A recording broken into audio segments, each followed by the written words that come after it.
Happy Sunday friends, অনেক অনেক happy Sunday. জয় শ্রীরাম। জয় শ্রীরাম। তো যেহেতু রাম মন্দির উদ্ঘাটন হচ্ছে, সবাই ছাদে ঝান্ডা লাগিয়েছে। আমরাও এনেছি, তবে আমরা ছাদে লাগাইনি, আমরা নিচেই আছে। হ্যাঁ বাবা, শো শুক গিয়া। আর এখন বাজে গুড মর্নিং নেই, এখন কিন্তু 1টা বাজে 14 মিনিট। উঠেছি অনেকক্ষণ, খাটে বসে ল্যাট খেলাম সবাই মিলে, 4 জনাই মিলে ল্যাট ট্যাট খেয়ে। কেউ কিছু খায়নি না, আমার প্রতিদীপ খেয়েছে না, আমরা কেউ খেয়েছি। প্রতিদীপ চলে গেছে কাজে, বললো একেবারে রাত্রে আসবে। আজকে খুব বড় হুল কাজ করেছি, কোনো ব্রেকফাস্ট বানাইনি কারোর জন্য বানাইনি। সোয়ানি এখন ম্যাগি নিয়ে এসেছে, আর আজকালও ম্যাগি বানাতে শিখেছে। আমিও কিছু বলছি না, বানাক, যেহেতু 9+ হয়ে গেছে, তো একা একা শেখাই ভালো। আর আমি এসেছি এখন ঠান্ডা জামাকাপড়গুলো, মানে ভিজে জামাকাপড়গুলো নিয়ে উপরে। তো জামা কাপড়গুলো নিয়ে চলে এসেছি, সব ভিজে ভিজে শুকোতে তো দিয়ে খুবই জরুরি দরকার। একদিনের জামা কাপড় একদিনে শুকাচ্ছে না। রোদ একটু বেরিয়েছে, মানে সকালে তো বেরোয় না, এই দুপুর দিকেই রোদ্দুরটা বেরোয়। তো যতগুলো জামা কাপড় ছিল সব নিয়ে চলে এসেছি সেগুলো শুকোতে দিতে। তো আজকের রোদ্দুরটা পেলেই জামা কাপড়গুলো মোটামুটি শুকিয়ে যাবে। নেড়ে দিয়েছি সব জামা কাপড়গুলো, আর খুব জরুরি ছিল, স্কুলের জামা কাপড় তো শুকনো হওয়াটা দরকার, আর সঙ্গে ভিজে শুকাতে চায় না, তাই নেড়ে দিলাম। আজকে হয়তো সানডে, আজকের জামা কাপড় হয়তো ধোয়া টোয়া হবে না, আজকে ধোবো না ভাবছি, আর কালকে ধুয়ে দেবো সব। তো ব্যাস এটাই। টমেটো বেগুনগুলো পেকে গেছে, টমেটোগুলো মানে এতটাই ঠান্ডা, ওদের অবস্থা একটু খারাপ। আর ঠান্ডা কমে যাবে এবার, মানে এই জানুয়ারি মাসটা এরকম হাড় কাঁপানো ঠান্ডা থাকবে। জানুয়ারি শেষ, এই হাড় কাঁপানো ঠান্ডাটা আশা করছি কমে যাবে। তো এখনো দেরি আছে, আজকে সবে 21 তারিখ, সবে 21। हाँ सब लोग झंडा लगाया है बाबू। हाँ हमारे पास है ना, हम छत पे नहीं लगाना, हम मंदिर में लगाएंगे। हाँ আমরা ছাদে লাগাবো না, মন্দিরে লাগাবো ভাবছি।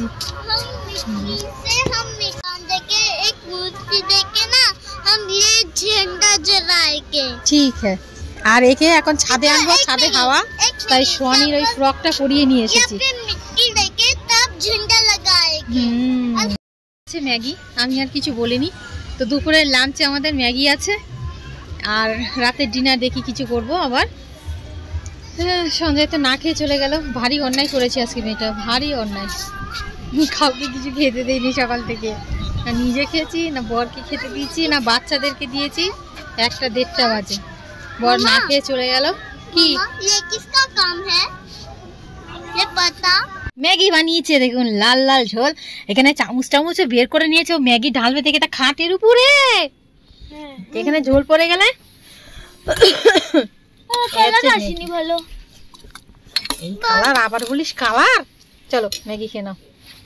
ধরনের মা আমি, মেয়ে রান্না করেছে ম্যাগি ট্যাগি, আর এখন আমি সেটা বসে বসে ইয়াম ইয়াম ইয়াম করে খাবো। কেন ইয়ামি হচ্ছে না, ইপ্পি ম্যাগি গরম।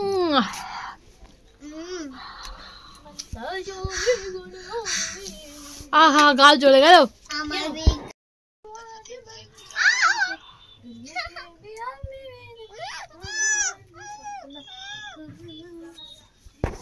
লজ্জের মতো মেয়ে ম্যাগি বানালো, সেগুলো খেলাম। তারপরে এই সন্ধে হতেই আটা মাখতে চলে এসেছি। আটা কারণ মেয়েদের ফরমাইশ হচ্ছে কি আলুর পরোটা খাবে, তো তার জন্য অল্প করে আটা মেখেছি। শুধু এই রাতের কয়েকটা ওরা খাবে, আর 2-1টা এক্সট্রা হলে হবে, না হলে না হবে। তো সেটাই মাখছি, সঙ্গে আলুটা সেদ্ধ বসিয়ে দিয়েছি। এই যে আলু সেদ্ধ হয়ে গিয়েছে, আর এতগুলো সেদ্ধ আলু কারণ হচ্ছে এখন কটা বানাবো, এই 4টে এখন বানাবো, আর এগুলো রেখে দেবো, এগুলো কাল সকালের জন্য। আর এগুলো এখন একটু গ্রেট করে নেবো।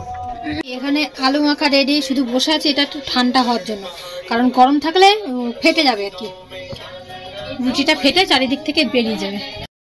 তাই যে আমি চলে এসেছি, আলুটা ঠান্ডা হয়ে গেছে, তো ওই যে এখন আলুটা দিয়ে দিলাম। আর গরম থাকলে তো ফেটে যাবে, তার জন্য একটুখানি ওয়েট করলাম। আর আমার অবস্থা খারাপ, ভিজে আমি চারিদিক থেকে। তো এখনও আমি জামা কাপড় চেঞ্জ করব, মানে স্নান করব, তারপর জামা কাপড় চেঞ্জ করব।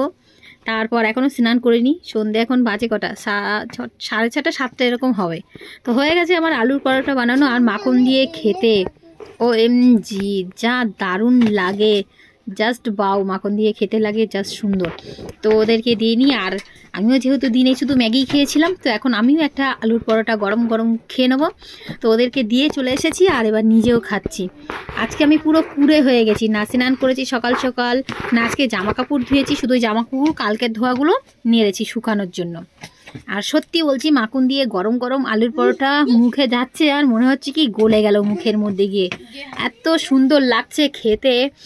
আর ওরা তো দিবা নাই পরোটা রুটির সঙ্গে, আমিও তো খেয়ে নিই, আগে পেট পূজা, আগে শান্তি করে খেয়ে নিই। ফ্রেন্ডস, এখন বাজে হচ্ছে 8টা বেজে 14-15 মিনিট হয়েছে হবে। তো আজকে ভাবলাম কি একটু তাড়াতাড়ি সব হয়ে গেছে, ভাত রান্না করলাম, মাছের তরকারি একটু আছে, ওটাই হয়ে যেত যা আছে। আর মেয়েরা বললো মা আজকে আমরা ভাত খাবো না, তার কি খাবে? আলুর পরোটা। চলো ঠিক আছে, আলুর পরোটা বানালাম। বর সেই সময় ফোন করেছে, কি করছো গো? আমি বললাম তোমার মেয়েদের খোয়াইশ পুরো করছি। কি খোয়াইশ? না, তোমার মেয়েরা বলেছে আলুর পরোটা খাবে, তাই আলুর পরোটা বানাচ্ছি। বড়মশাই বলে মেয়েদের খোয়াইশ পুরো করছো, আমার খোয়াইশও পুরো করো। আমি বললাম তোমার কি খোয়াইশ বলে ফেলো, তোমার যা খোয়াইশ আমার যদি সাধ্যের মধ্যে থাকে আমি অবশ্যই পুরো করব। বলে তোমার সাধ্যের মধ্যে আছে। আমি বলি কি? বলে বাজারে যাও, ওটা কলিজা আনো, আর আমার জন্য একদম কষা কষা করে রান্না করো। কি করবো আর, গেলাম বরের খোয়াইশ পুরো করতে, ঠান্ডায় কাঁপতে কাঁপতে। তো ওটা কলিজা এনে পরিষ্কার করে নিয়েছি, পেঁয়াজ বসিয়ে দিয়েছি কড়াইতে, আর স্টিল বডি বের করে ফেলেছি, বিকজ ওগুলো ধুতে গেলে এই জামা কাপড়ে জল ছিটে লাগে, আর আমি মাংসের জল ছিটে লাগলে সেগুলো না ধুয়ে আর থাকতে পারি না। কালকে একবার পরেছি সন্ধ্যেবেলায়, ভুচকা খুলে রেখেছি বস্তা, ও তো ধুলে 3 থেকে 4 দিন আগে শুকোবে না। তা আজকে আবার আর একটা করবো, তার জন্য খুলে স্টিল বডি বের করে নিলাম। তো হয়ে গেছে, এবার বসিয়ে দেবো। আমি কার কাছে গিয়ে বলি যখন আমার এই ইচ্ছে হচ্ছে আমার খোয়াইশ পুরো করো, আমার খোয়াইশ পুরো করার কেউ নাই।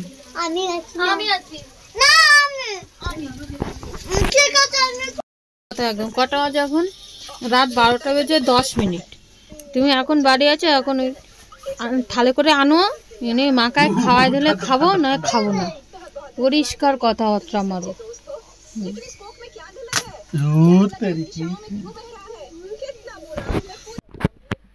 এটা কার থাল? তোমার। এই ভাত কত দেছো? আমি আজকেই শেষ খাওয়া নাকি, রাত্রিরে মরবো আমি? হ্যাঁ বাবা রে, ভাত আনছে দেখো, জল কেটে দেবে।